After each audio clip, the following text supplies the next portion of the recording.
സംസ്ഥാനത്തെ 26 സർക്കാർ ആശുപത്രികളിൽ കാലാവധി കഴിഞ്ഞ മരുന്നുകൾ വിതരണം ചെയ്തുവെന്ന കൺട്രോളർ ആൻഡ് ഓഡിറ്റർ ജനറലിന്റെ കണ്ടെത്തൽ. വാർഡിൽ കഴിഞ്ഞ രോഗികൾക്കാണ് കാലാവധി കഴിഞ്ഞ മരുന്നുകൾ വിതരണം ചെയ്തത്. 146 ആശുപത്രികളിൽ ഗുണനിലവാരമില്ലാത്ത മരുന്നുകൾ നൽകിയെന്ന് CAG റിപ്പോർട്ടിൽ പറയുന്നു. കാലാവധി കഴിയുന്ന മരുന്നുകളുടെ രാസഘടനയിൽ മാറ്റം വരുന്നുവെന്നതിനാൽ ഇത് കഴിക്കുന്നവരുടെ ജീവൻ അപകടത്തിലാകുമെന്നും റിപ്പോർട്ടിൽ ചൂണ്ടിക്കാട്ടുന്നു.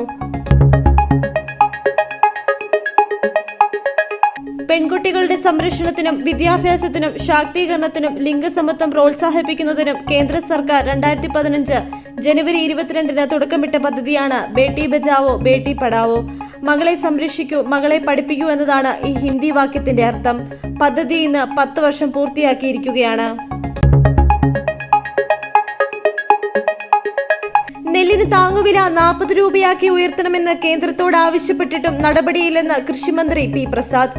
നെല്ല് സംഭരണത്തിൽ കേന്ദ്രം നൽകുന്ന താങ്ങുവില ക്വിന്റലിന് 2300 രൂപ മാത്രമാണ്. നെല്ല് സംഭരണത്തിലെ പ്രശ്നങ്ങൾ പഠിച്ച സമിതിയുടെ റിപ്പോർട്ട് മന്ത്രിസഭ ഉപസമിതിയുടെ പരിഗണനയിലാണെന്നും മന്ത്രി നിയമസഭയെ അറിയിച്ചു. തൃശൂർ അതിരപ്പള്ളിയിൽ മസ്തകത്തിന് മുറിവേറ്റ നിലയിൽ കണ്ടെത്തിയ കാട്ടാനയുടെ ആരോഗ്യനില ആശങ്കയുണ്ടാകുന്നുവെന്ന് ഡോക്ടർ അരുൺ സക്രിയ. ആനയ്ക്ക് ചികിത്സ നൽകാനുള്ള ദൗത്യം അതീവ ദുഷ്കരമാണെന്നും മയക്കുവെടി വെച്ച ശേഷം സ്റ്റാൻഡിംഗ് പൊസിഷനിൽ നിർത്തിയായിരിക്കും ചികിത്സ നൽകുകയെന്നും അദ്ദേഹം പറഞ്ഞു. ആനകൾ കുത്തുകൂടിയപ്പോൾ ഉണ്ടായ മുറിവായാണ് പ്രാഥമിക നിഗമനം.